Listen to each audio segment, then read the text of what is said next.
Jefté, o sacrifício mais polêmico da Bíblia que mudou tudo. O livro dos Juízes, no cânone do Antigo Testamento, não é uma narrativa de santidade ou de ordem.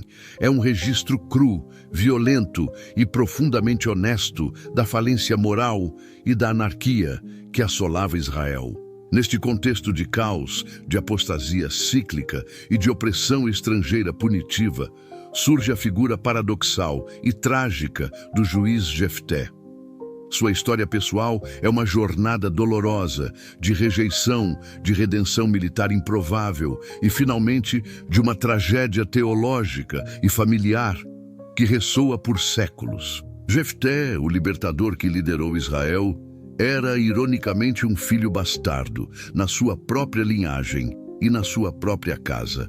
Ele era filho de Gileade, um homem de posses e posição social, e de uma prostituta, o que o marcava socialmente, com o estigma indelével da ilegitimidade. A lei mosaica era clara sobre a exclusão social. Jefté, no entanto, não foi apenas desprezado. Ele foi expulso de casa e deserdado pelos seus meio-irmãos, filhos da esposa legítima. O argumento era frio e implacável. Não herdarás na casa de nosso pai, porque és filho de outra mulher. Juízes 11:2. Essa expulsão foi uma sentença de exclusão total da sociedade. Jefté foi forçado a fugir de Gileade, sua terra de direito, e se estabeleceu na terra de Tobi, uma região de fronteira perigosa. Neste exílio humilhante, Jefté se tornou o líder de um bando de homens ociosos, desocupados e descontentes. Ele transformou essa ralé social em uma força militar temida e coesa, sobrevivendo por sua força bruta e sua inquestionável capacidade estratégica. A rejeição e a ilegitimidade moldaram seu caráter, tornando-o um estrategista frio, mas um homem que ansiava desesperadamente por aceitação e honra. Sua honra estava sempre condicionada à sua performance e ao seu sucesso, pois ele não tinha a honra herdada. Enquanto Jefté prosperava no exílio, a situação em Israel degenerava. Os israelitas haviam se desviado do pacto, adorando os deuses vizinhos.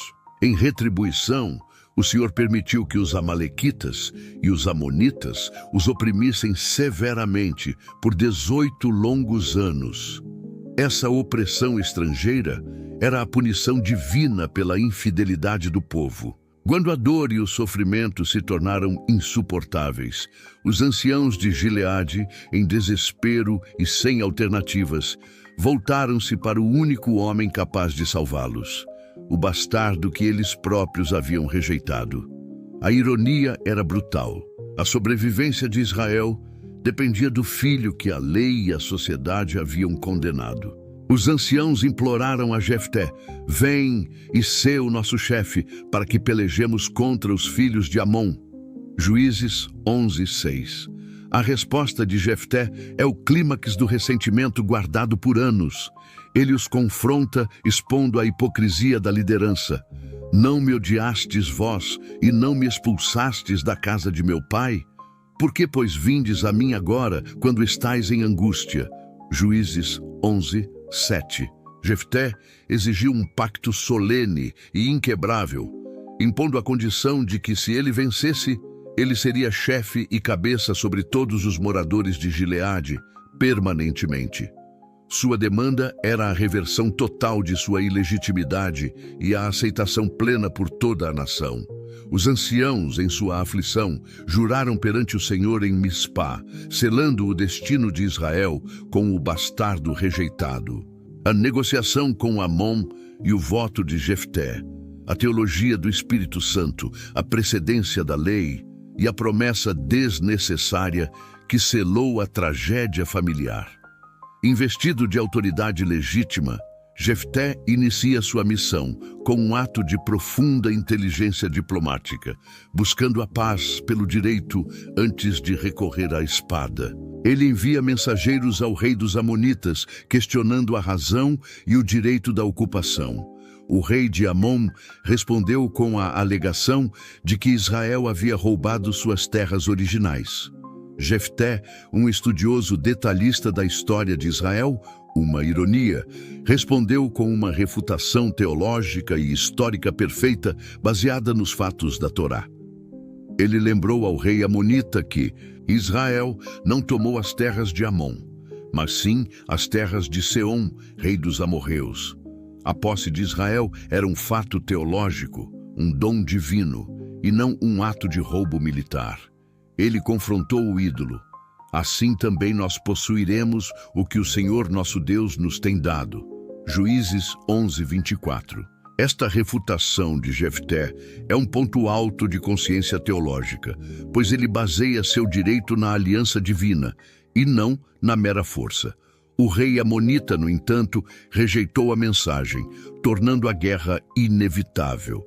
Neste momento crucial, antes de partir para a batalha decisiva, o texto bíblico insere uma nota de profunda importância. Então, o Espírito do Senhor veio sobre Jefté. Juízes 11:29. A vinda do Espírito de Deus sobre ele era a garantia absoluta da vitória sobre o exército de Amon. Jefté não precisava de mais nada. Contudo, Jefté, o homem criado na insegurança da ilegitimidade, cometeu o seu erro trágico, fatal e crucial. Ele fez um voto temerário, imprudente e completamente desnecessário a Deus, tentando garantir o que já era certo. Se de fato deres os filhos de Amon na minha mão, então quem sair das portas da minha casa ao meu encontro, quando eu voltar vitorioso, esse será do Senhor e o oferecerei em holocausto. Juízes 11:30-31. A teologia por trás deste voto é perturbadora. Jefté estava tentando forçar a mão de Deus, barganhando a vitória, já garantida pelo Espírito Santo, por um sacrifício pagão e extremo. O voto era desnecessário e ilegal, porque a lei mosaica proibia estritamente o sacrifício humano, Deuteronômio 18:10, e previa o mecanismo de resgate por dinheiro, Levítico 27. Jefté agiu por ignorância teológica e profunda insegurança existencial. Jefté foi para a batalha, e o Senhor lhe deu a vitória completa sobre Amon, cumprindo a promessa da unção. A tragédia, no entanto, já havia sido escrita. A filha de Jefté, o significado da única criança, a dor da esterilidade invertida e o debate perpétuo sobre a natureza do sacrifício. Jefté volta para sua casa em Mispá, vitorioso, glorioso e totalmente redimido de sua desonra inicial. Ele era, finalmente, o chefe e cabeça de Israel, mas a glória durou apenas o tempo de uma respiração. Ao se aproximar das portas de sua casa, a promessa temerária se choca com a realidade mais dolorosa. Quem primeiro sai ao seu encontro em júbilo e em danças é a sua única filha, a sua primogênita e única herdeira. Juízes 11:34. O encontro é o ponto de clímax e a queda dramática de toda a narrativa. A filha era a sua única esperança de continuidade e o futuro de sua linhagem. O texto insiste no fato de que não tinha ele outro filho nem filha, salientando a total anulação de sua posteridade.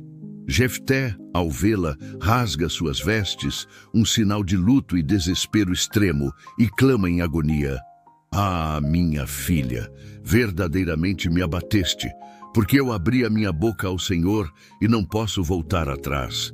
Juízes 11:35. O sacrifício que Jefté havia oferecido a Deus era o seu próprio futuro, o fim de sua linhagem. A dor de Jefté era a dor da esterilidade imposta a si mesmo. A resposta da filha de Jefté é de uma nobreza, resignação e obediência chocantes. Ela não questiona o voto insensato de seu pai.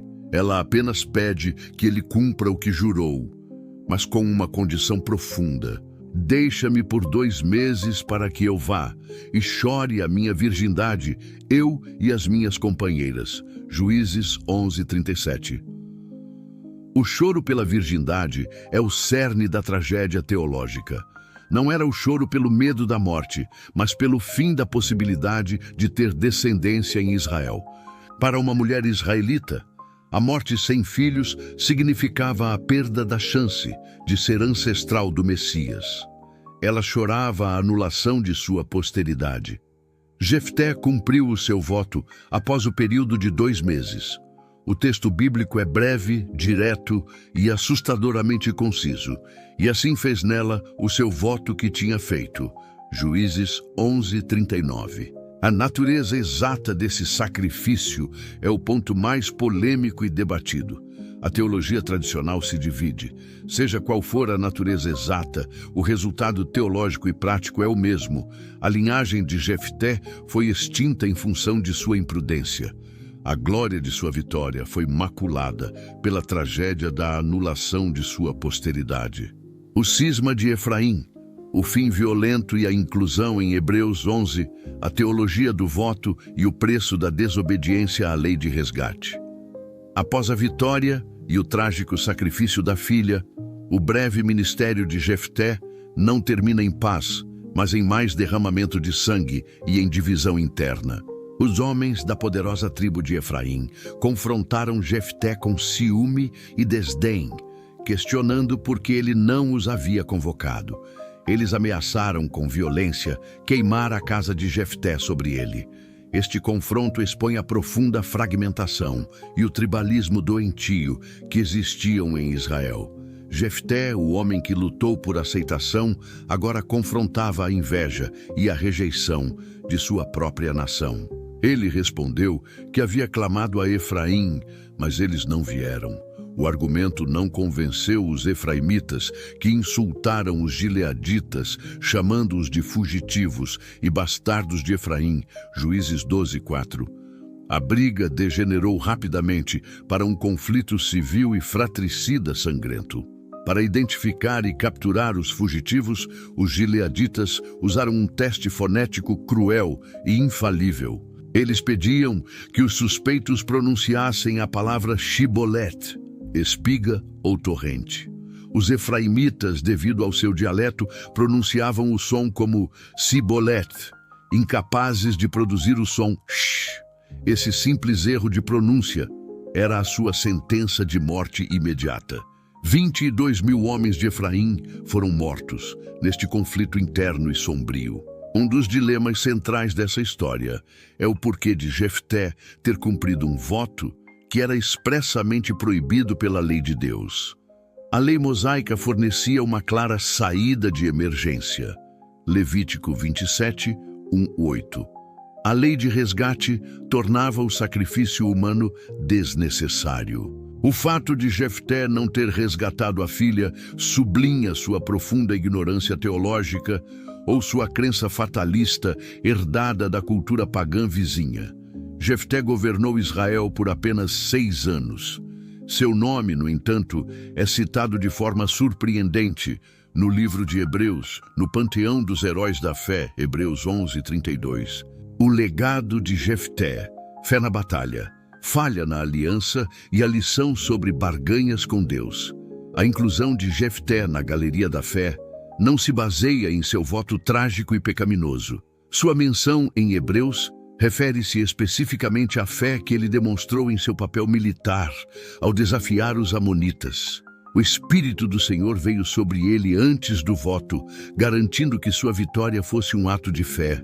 A tragédia de sua filha serve como uma advertência poderosa no cânone bíblico. Ela ilustra o perigo de tentar barganhar ou manipular a vontade de Deus por meio de votos desnecessários e extremos. Deus não precisava nem aceitava o sacrifício.